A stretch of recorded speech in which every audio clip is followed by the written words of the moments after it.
Nagsimula sa paniniwala na ang bawat Pilipino ay pwedeng umasenso. Kahit anumang antas sa buhay, simple man o marangya, mataas man o mababa, iisa lang ang hangarin, ang matupad ang pangarap. Hindi lang sa panaginip nakikita magandang buhay, posibleng sa pagising nangyayari rin ito.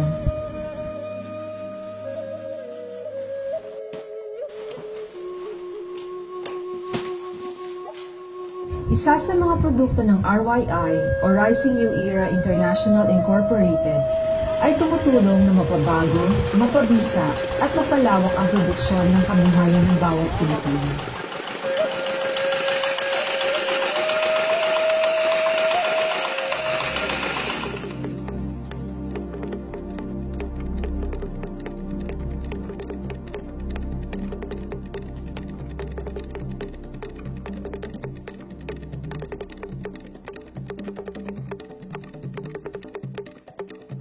Ito ang aming bukirin na taniman ng palay. Nung nagtanim kami nitong June, bago tinaniman, inistrihan muna ng KHP, saka tinamnan.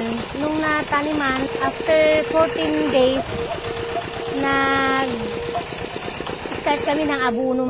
Bali, 4 na kaban ang nagamit namin, yung bawat isang abono, 2 KHP. Kaya ito na ang naging result ng aming pananim. Iba talaga pag may KHP. Tumaas at kumapal yung aming mga palayan. At saka humaba yung mga bunga niya, ma'am. Kasi nasubukan na namin, hindi lang makukuha sa isang beses. Matyaga ka lang na gumamit yung KHP. Talagang gaganda yung mga tanim at saka yung lupa. Number 1, it can reduce the costing of the farmers. No? Siyempre, isa sa function namin is pag gumamit mo ng product namin na King Humus Plus, definitely they can reduce yung dosage ng fertilizer nila. Number 2, yung pagtataas ng harvest. No? So yun po yung dalawang major factor na kung bakit pumutok ang products namin ng King Humus Plus. The product that this company is really marketing is something that everybody must appreciate. Why?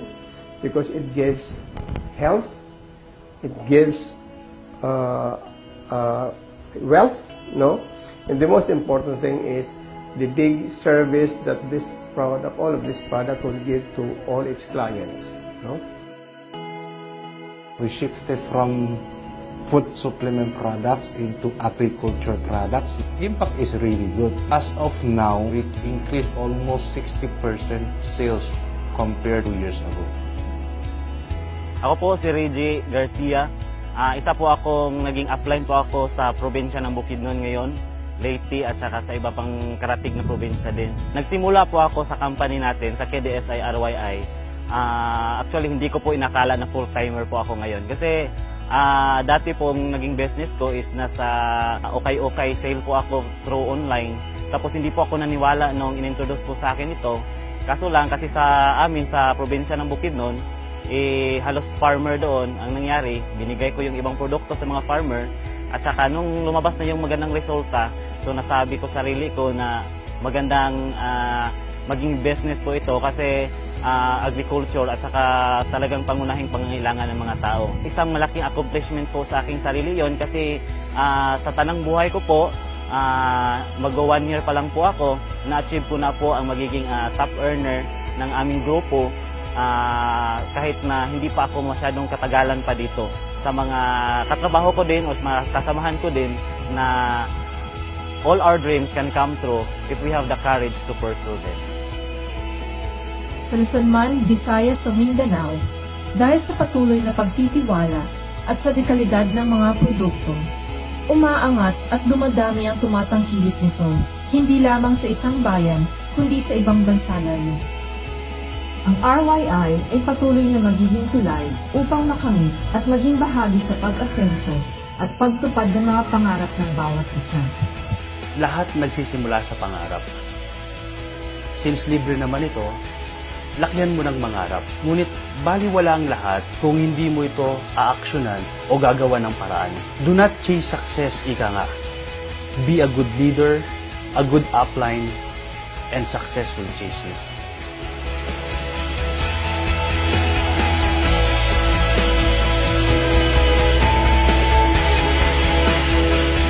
Ito ang bagong kinabukasan.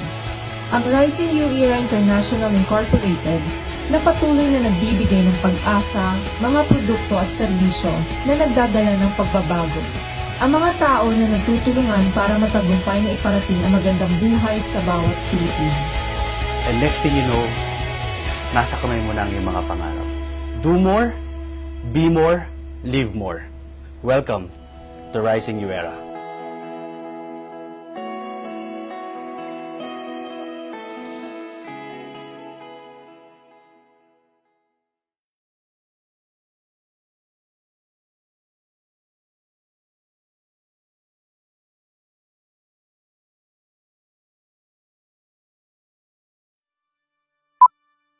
Sabi nila, pag na ibang bansa ka raw, gaganda buhay Dumating mo. yung time na yun when our business collapsed. Nawalan akong pag-asa yung time na yun na nasindungan po kami kasi just imagine, no, walang-wala talaga. So, ang tubig pumasok sa bahay namin. Sa buhay ko, talaga sumuko na talaga ako. Ang hirap talaga. Ako po si Susan Vergara. Start ako dito sa Rising New Era. Last 2 years ago, problema ko kasi that time wala na kaming negosyo eh. Nawalan na kami ng kabuhayan. Halos yung pera namin, dinidivide namin, panggastos, ganito. Kami yung pamilya na meron dati and nakita ko kung paano sumugsob, no? And sinabayan pa ng problema ko sa trabaho. No? Nakita ko yung hirap na sabi ko kailangan may gawin ako.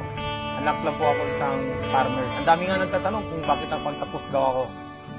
Kaya ang ginawa ko dati sinabi ko nga ang kahirapan, hindi naman kasalanan yun Pero kung mamatay ka isang hirap, kasalanan yun.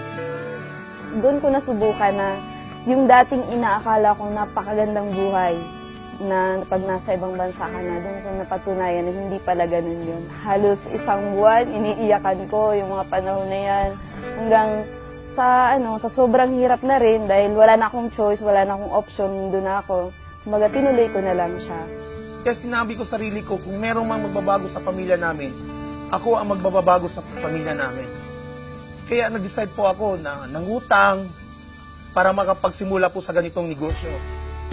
Akala ko madali lang ang negosyo kasi ang nakikita ko na kung paano ako magbago Gusto ko yumaman Yung that time nagsimula po ako, pumasok ako dito 2012, December.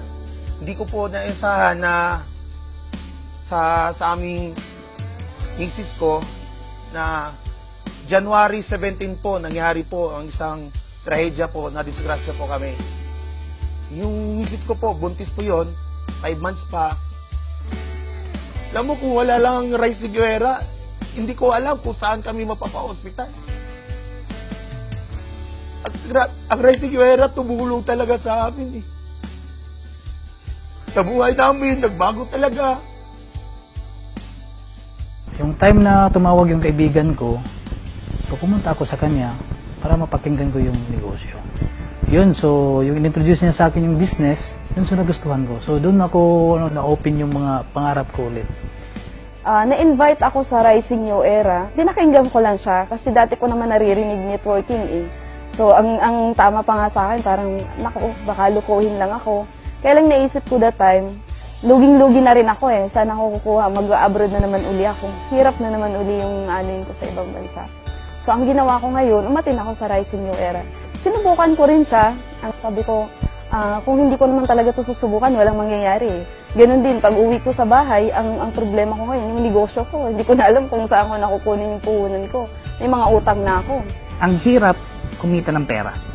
So nag-iisip ako that time, ano yung mga ways na pwede akong kumita ng pera kasi marami rin akong pangarap na gustong makuha.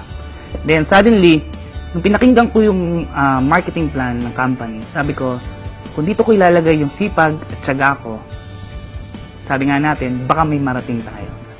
Very thankful ako nung dumating yung RYI kasi ito yung nagbigay sa akin ng opportunity once again. And maganda rito sa business na to, hindi lang ikaw yung matutulungan nito, no? I was able to help different people, and also yung isa sa major product namin dito yung sa agriculture. Grabe kasi in a span of 11 months, no, using the traditional way of network marketing and using our technology for today in social media, I was able to create 11 international partners. But because of the system that we have, the network marketing, from the factory, yung product natin, bababa kaagad doon sa ating mga farmers or mga users. Ito ang lagi kong tinatanong sa ating mga magsasaka. Sa kagagamit natin ng abono, after 12 bags of abono, sa pagka 13 bags ba may discount tayo? Ang lagi nilang sagot is, wala. Pangalawang tanong ko sa kanila is, pwede mag-farm ngayon na walang abono? Ang sagot ng mga farmers natin is hindi na pwede. Dahil yung lupa natin ay depleted na at acidic na. Ako'y dating isang empleyado. Dati ako isang empleyado ng isang international agency kung saan nagpapalabas ng mga OFW. Doing KDSI Rise in Your Era, napaka yung impact sa akin malakas. Kasi ang naging challenge sa akin, actually, the number one is challenge, na bakit ang ibang tao na ginagawa itong negosyong ito, napakalaki ng nagbago sa buhay nila. Napakalayo ng narating nila. No? Kasi, kung tutuusin, kung nagawa nila yon, bakit kaya hindi ko kayang gawin?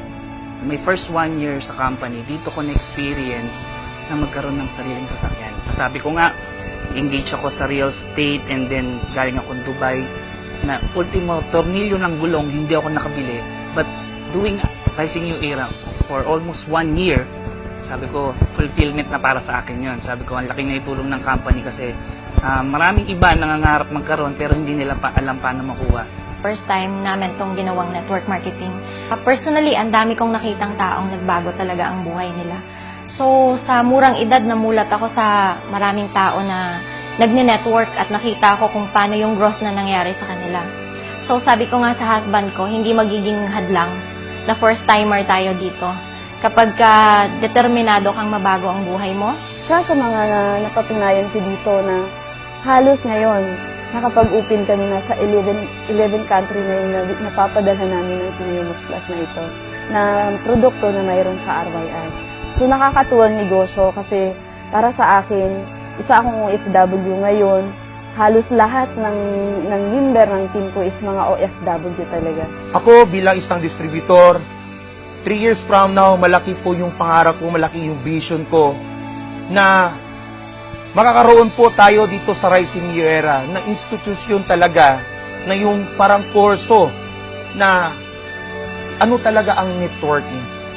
So dahil dito po, ako nagpapasalamat sa una-una sa taas, sa Diyos, na naging part ako sa isang kumpanyang matindi at malalim ng advokasya. Hindi lang po sa kitaan, kundi po sa future ng ating mga kabataan sa health. Ako ay encourage naman lahat ng husband and wife na gawin ninyo magkasabay ang negosyo na to. Kasi iba talaga yung strength kapag kadalawa kayo, kagaya nga ng nasabi ng husband ko, isang taga-execute, isang taga-plano. Willing ka lang magpaturo, willing ka lang na aralin yung negosyo na ito, at sisiguraduhin ko sa'yo kung ano yung kinikita namin, kikitain mo talaga yun.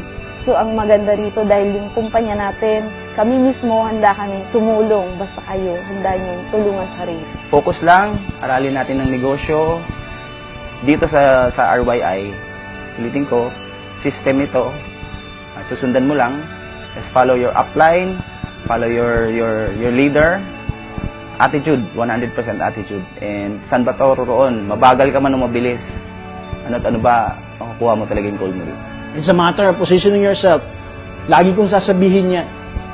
Kasi kung ano ang magiging desisyon mo ngayon, sasabihin ko sa'yo, aanihin mo yan. 3 years from now. 3 years from now. Normal lang na maramdaman mo ang takot o fear, lalo na kung hindi mo pa nakikita ang iyong lalakaran at patutunguhan. But if you work hand in hand with Rising New Era and you strive harder, magiging maliwanag ang lahat ng lalakaran mo patungo sa pagkamit mo ng pangarap. Huwag kang matakot kung wala ka pang alam sa ngayon. Ang mahalaga, tuloy, tuloy, tuloy lang. By doing a little bit more, doing more than what you did yesterday, you become more.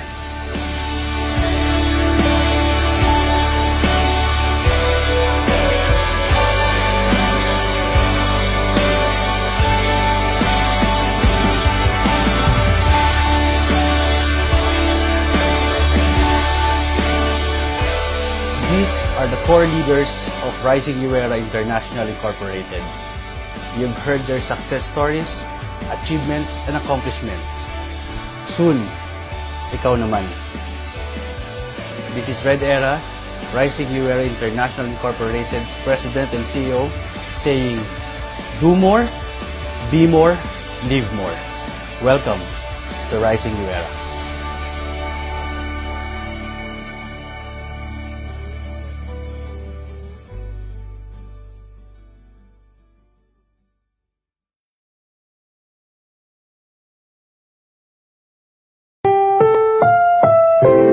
RYI spoke na ito ay rated SPG.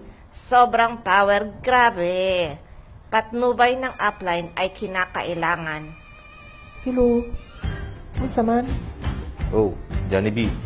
Napatawag ka? Pwede ka unya, bay? Ah, yung sinasabi mo na launching ng bagong company? O yung sinasabi mong business na pwede akong kumita ng extra 5,000 to 50,000 kada buwan? Pareho. Basi maubusan ta og lingkuran sa inyaris. Tara, bilis, uban na bay. Ano ba kasi meron dyan? Naku, baka pagbayarin mo lang ako ng coffee mo. Hindi, no. Akong bahala sa kape mo. Naku, manggigigil ka lalo kay misis mo. Yun, gusto ko yan. Maraming products dito. May food supplements, perfume, may organic abono. That's not all, may parapol pa, bay. Kailangan may madala ako sa Inyaris ron para makita mga bagong products na mo. Tawagan nga ulit si paring Nunoy. Hello? Hello? Asan ka ba? Hello, Johnny B. Ang ingay ng background mo. Baka may aeroplano ngayon. Oy, Hello? Sandali lang, oy, hintayin niyo. Asan ka ba, paring Nunoy? Huwag niyo akong iwan. Ang ingay ng background. Hello? Hindi kita marinig, malakas ang hangin Hello? dito. Boarding na ako, Johnny B, boarding na ako. Hindi kita maintindihan, malakas ang hangin. Sa Inyaris na lang tayo magkita ng aray-aray ko po. Wow! Oy, buksan niyo pa yung pinto. Tao ko! Tao ko! Buksan niyo pa yung pinto!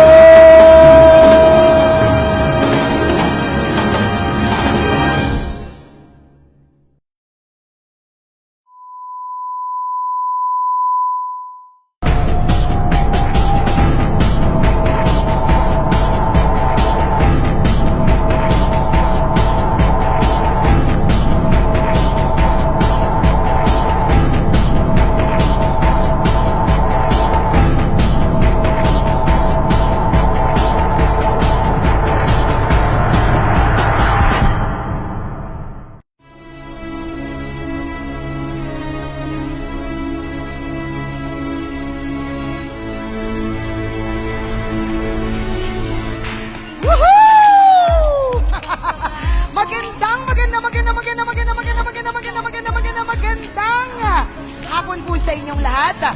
Again, mula po sa overall #1 radio station in Metro and Mega Manila, ang 90.7 Love Radio. Kailangan pa bang i-memorize yan? Bisyo na to! Ito ang tambalan ng isang balasubas. At ng isang balahura, ako po si Nicole Liala. At ako naman si Cambio King, Chris Chuper. And of course, sa opening remarks, tawagin natin ang napakagaling, ang napakabonggacious, ang napakapogi na chairman, Mr. Brian Yu! Kayo po ba? Excited na ba? Grabe, no? Imagine natin, this is just our launching. Naku, ramdam na talaga natin ang excitement ng ating mga core teams. Ay, naku, balita ko, basagan daw to ng baga, partner. Mukhang pinaghandaan nila ang hapong ito.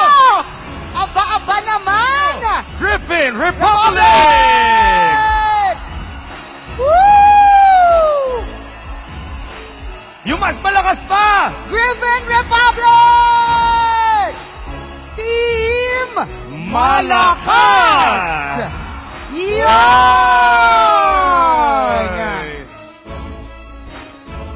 Pro Team!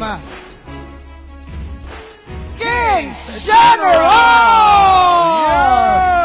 Wow! Team Ashley! Expandables! Asan yun? Human Way! Very good!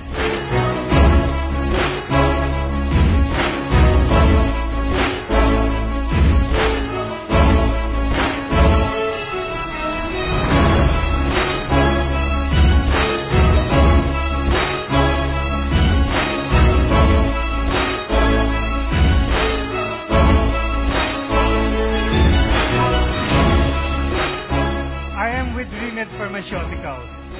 And in this company, we only talk of quality. And when we talk of quality, this is one of the major foundation why we have partner with Rising New Era. Palakpakan po natin ang partnership na to.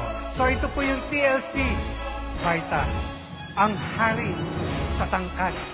Mga kapamilya, our Grand Star Dreamer, Lauren! Rising New Era, palakpakan naman po natin! Thank you so much for having me here. Kumusta kayo dito sa likod? Ako sa'yo, hanggang kailan ako. Don't wanna fall asleep 'cause I miss you, babe. And I don't wanna miss a prayer. Huwag ka kaya. This one smile. Sa gitna. Minsan lang. Manali ka. Guwapo! The top 10 earners of the company.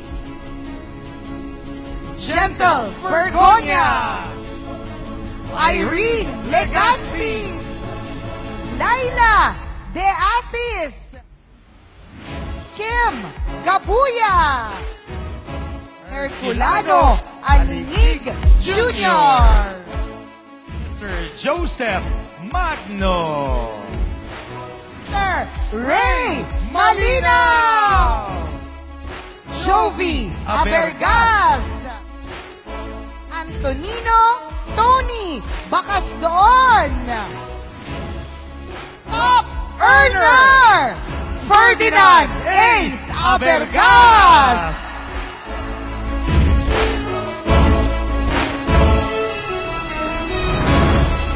Congratulations, Achievers! Galing! Magagaling kayong lahat. Magaling, magaling. Salamat po. The most productive Business Center Award goes to Camilo Tenley Durano. Ang ating Rising Star Award will be given to Russell Estrella. The Outstanding Core Team Award is given to Griffin Republic. Yan! Woo! Griffin Republic! The Leadership Excellence Award goes to Joseph Magno, Kim Gabuya, Ferdinand Abergas, Antonio Bacasdoon, Susan Vergara. Congratulations! Yeah. Special Award of Achievement, Mr. Antonino Bacasdoon. The following citation, of course, presented by Global Brand Asia Chairman Jonathan Jake Navea. Ibinibigay po ang 2015 Global Excellence Health and Wellness Multi-Level Marketing Business Opportunity to Rising U Era International. Congratulations! We would like to congratulate again the dynamic tandem of good-looking executives, Brian, you and Mr. Red Era for bringing about a very successful company called Rising New Era. Congratulations to everybody, to the leaders, and I'm sure na hindi lang magiging healthy and wealthy ang magiging members and leaders ng New Era, kundi magiging mayaman pa. Marami pong salamat at congratulations to Rising New Era. Pwede mo siyang kainin. It is a certification that the humus is a 100% organic. Thank you very much. Mula yan sa Organic Certification Center of the Philippines. Executive Director na si Ms. Lailani Limpin, ang Rising New Era sa pagkatagumpay, lalong-lalo na sa usapin ng organiko. Go Organic, go Rising New Era. Congratulations. Go! 250,000 pesos. Congratulations! We have begun a new era in our company. And today we begin our rise to new heights, new breakthroughs, new innovations, and new milestones. Isa lang po ang patutunuan po natin. Ito po ay ang tagumpay. Naniniwala po ba kayo na magtatagumpay po tayo? At tayo nagsisimula pa lamang ho. Nagsisimula pa lang po ang rising o pag-angat ng New Era International Incorporated. Yay! Mabuhay ang Rising New Era International! Lahat tayo yayaman next year!